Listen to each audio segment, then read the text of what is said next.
Welcome back to Scholar Circle, scholarcircle.org. I'm Doug Becker. Portugal's colonization of Mozambique is part of a pattern of colonization from European powers in Africa throughout the 19th and 20th centuries. Mozambique was one of the last countries to be decolonized. There was a bitter war of independence that led to this. It led to independence. It began in 1964 from a campaign by the Mozambique Liberation Front. It was a 10-year war, and the nation will eventually gain its independence from Portugal in 1975. The war was bitter. Numerous atrocities marked the war, largely at the hands of the Portuguese. And one in particular, the Portuguese Massacre at Wiriyamu, this was in December of 1972, will mark the brutality of the war and serve as a testimony to Portugal's colonization. Our guest has written a definitive history of this massacre, and writing this history proved to be a bit challenging in trying to construct the story. His account serves as an incredibly important marker of colonial violence, specifically Portuguese violence in Mozambique, and Portugal's eventual acknowledgement of the atrocity in the form of an apology. Our guest is Mustafah Dhada. He is professor in the Department of History at California State University, Bakersfield, the author of numerous works, and this book is called The Wiriyamu Massacre, an Oral History, 1960 to 1974. Professor Dada, thank you so much for joining us. Um, First off, what was the nature of Portugal's colonization of Mozambique? Because this atrocity is best viewed in the context of a pretty brutal colonial policy, correct? Yeah, the archives are indicative of that fact that there were well over about 110,000 people who were casualties on the African side. Um, the the reason why the massacre was publicized was really fortuitous at many levels. And its importance finally, led to the downfall of the fascist regime of Caetano and its predecessor Salazar. And these fortuitous circumstances were largely dictated at the macro level by the enormously engaging role that the Catholic Church, particularly, from non-Portuguese, nationalities, particularly Burghers, played, and also the role that microhistory plays in the tectonic fractures that ultimately broke the imperial back. And it all began really when a young man who had been rather, in a seminary and was longing for his fiancée, who happened to be on the other side of the Zambezi River, got up that very morning after seeking permission, from his priest, and traversed the Viriamo Triangle. And upon finding that there were refugees, he began asking, "So what about this person? What about that person? Oh, they are dead, they're gone." And at one point, when I was interviewing him, he said, "Well, I couldn't keep the names of these people in my head. So that same very evening, he sat on a boulder. They lit a fire, and with a piece of borrowed pencil and butcher's paper, which was used at that time for rolling up cigarettes, he began cataloging the names of the dead. Unbeknownst to them, a few kilometers away, the Portuguese, armies, hunters had bivouacked for the night for the next 3 days of killing, of the survivors.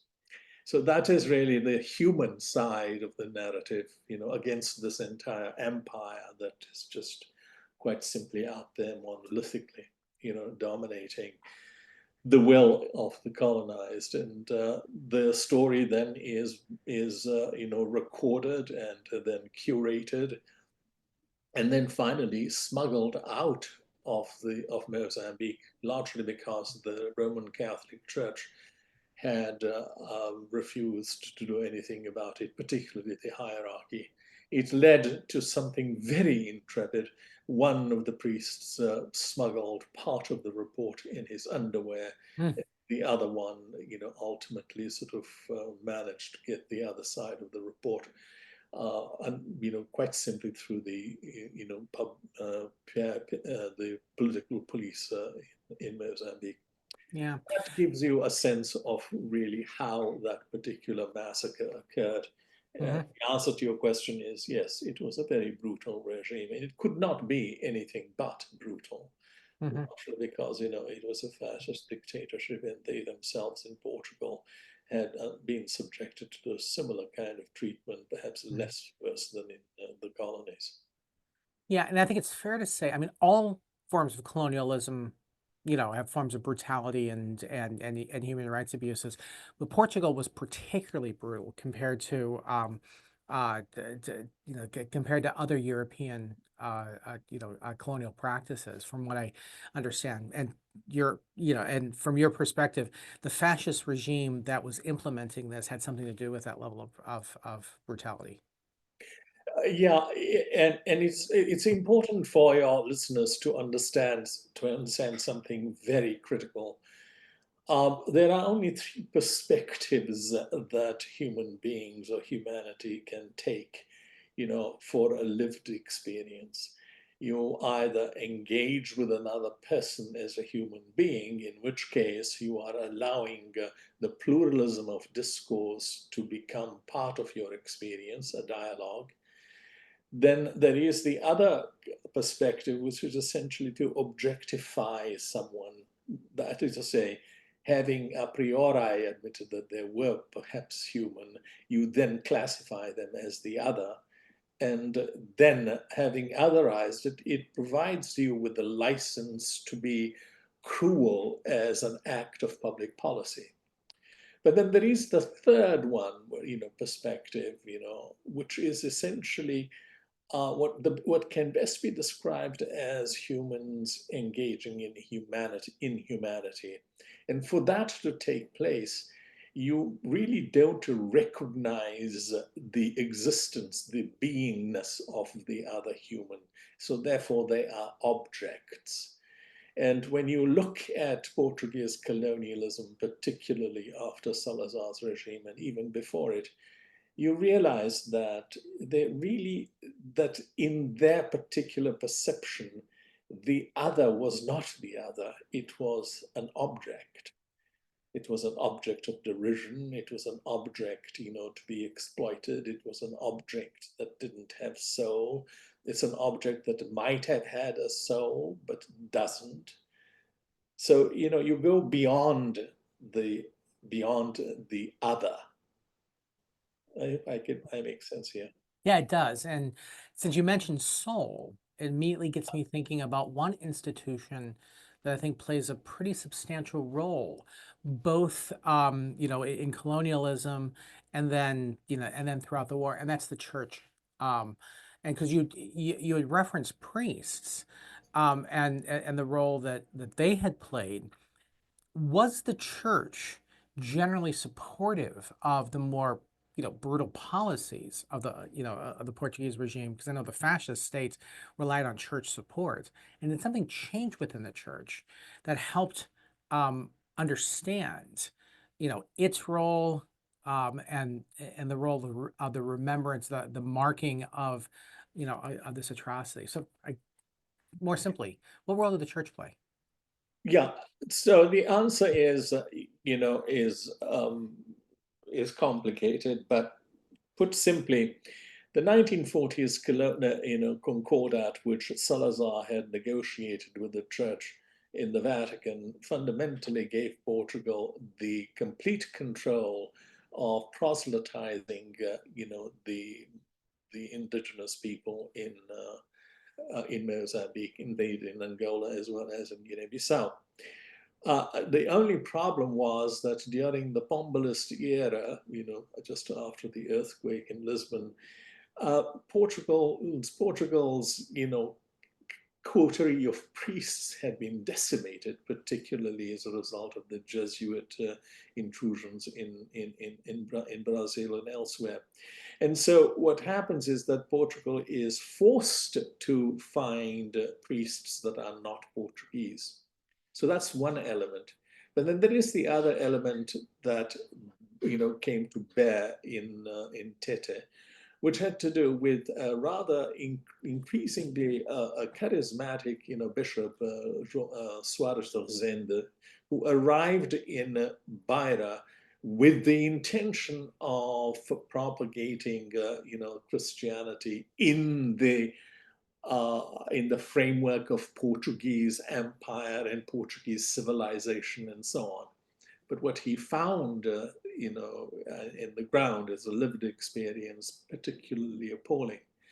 What turned him towards more engaged church that was fundamentally looking at a church that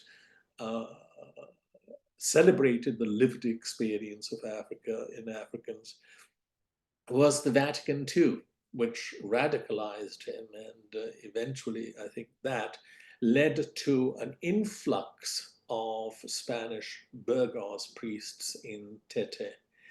Now, Tete was seen to be as a land where even God had forgotten. And so these were intrepid priests who firmly believed, in the church as a socially relevant and transformational force in change. And that is the change that ultimately brought the Wiriyamu massacre into the public square. I hasten to add that that was not the case elsewhere. The Portuguese side and the Portuguese hierarchy continued to be either recumbent or indeed supportive, of the old idea that we were in Africa in order to civilize these savages and bring them a civilization, that was European and more, like us. Hmm. Absolutely. And you listen to Scholar Circle, scholarcircle.org. I'm Doug Becker. We're talking about the Portuguese massacre at Wiriyamu in Mozambique. This was in December 1972. And we're speaking with the author of a wonderful book detailing this, Mustafah Dhada. He is from California State University, Bakersfield. So the massacre itself, what happened? During the massacre, what led to it, what was the nature, of the massacre? Why did the Portuguese carry this out? Right. The massacre occurred on the 16th of December 1972. The anatomy of the massacre is now fairly well established in an earlier book than the one that you have cited, which is the Portuguese Massacre of Wiriyamu in colonial Mozambique, which was published in 2017 by Bloomsbury Academic Press. That very morning, at about 6:30 or so, the regional command in Tete, Portuguese regional command, that is, ordered one of the company's commander to come over and to be briefed.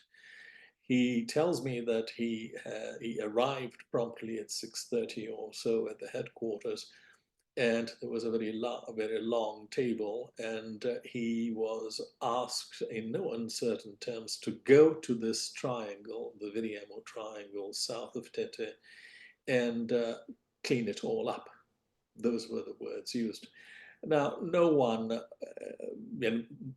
would actually think that clean it up meant basically sort of, sanitational cleaning, though it was a sanitational cleaning in the sense that it was brutal.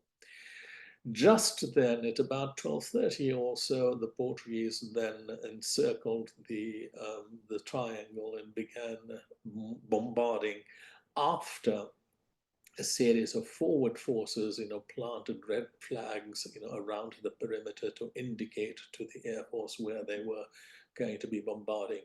And the reason was very simple. It was essentially to agglomerate everybody within the triangle. And then the helicopters, came in, and they actually did not stop, according to, to the commander. They just hovered around, and everybody jumped. What was unique in here was that accompanying the soldiers, the Portuguese colonial soldiers, was a um,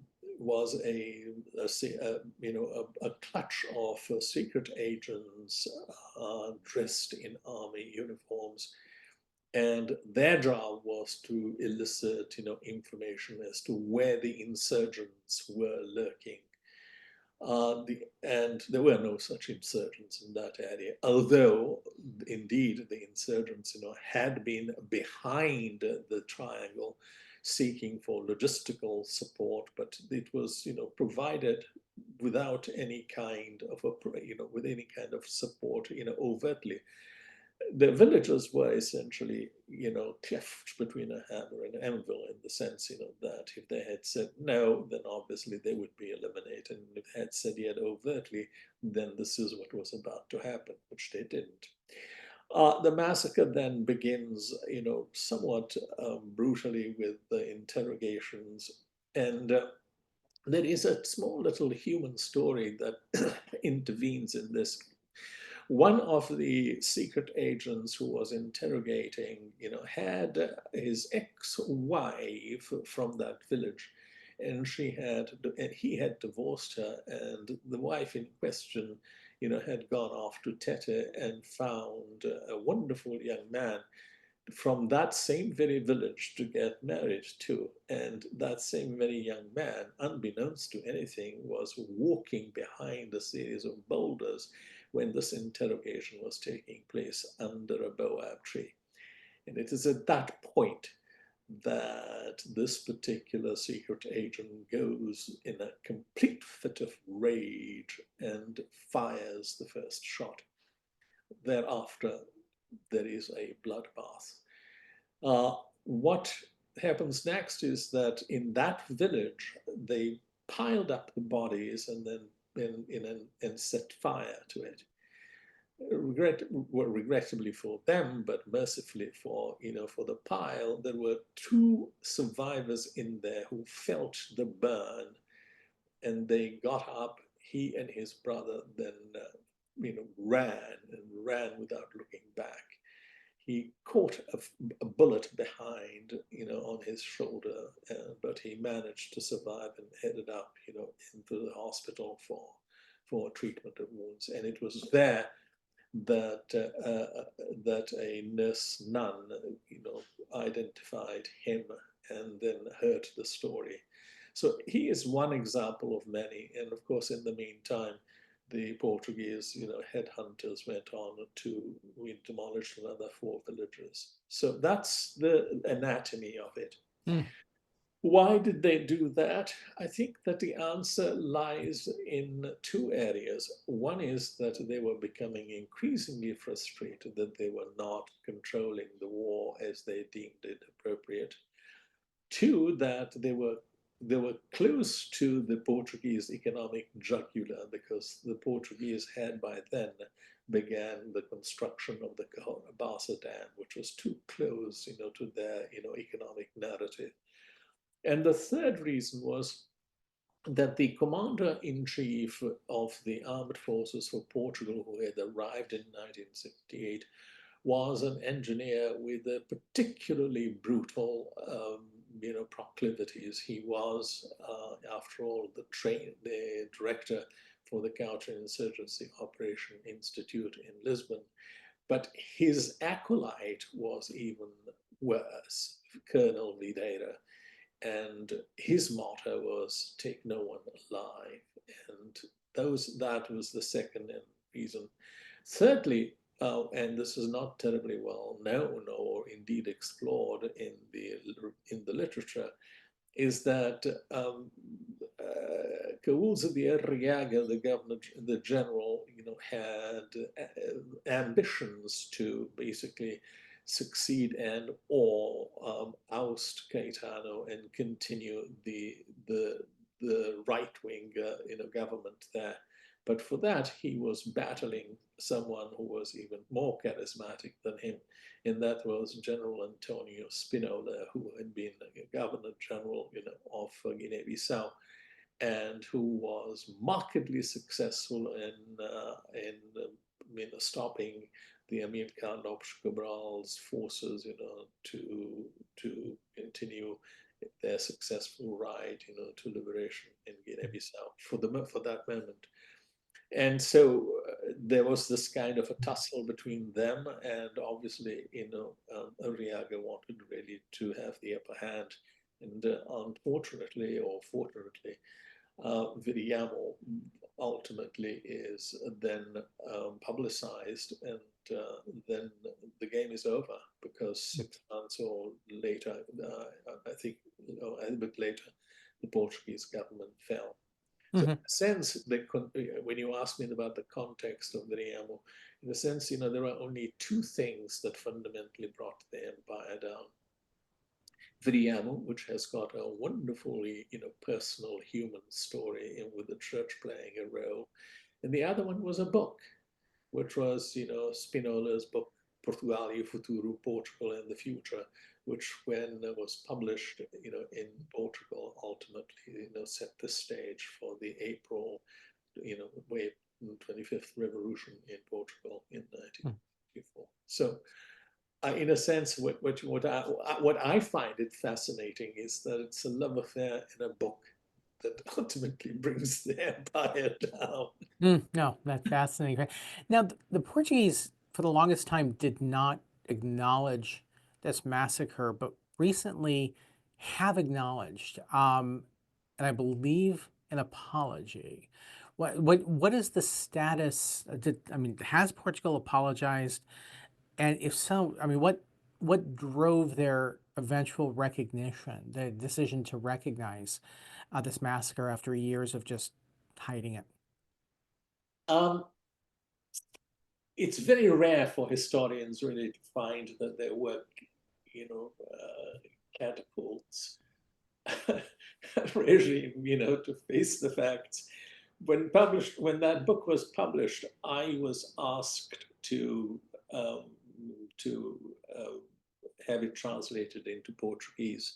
And the University of Coimbra, where I am also an research associate at the Center for Social Studies, hosted a book launching party, and at that party I had approached the director at the time, who's no longer there.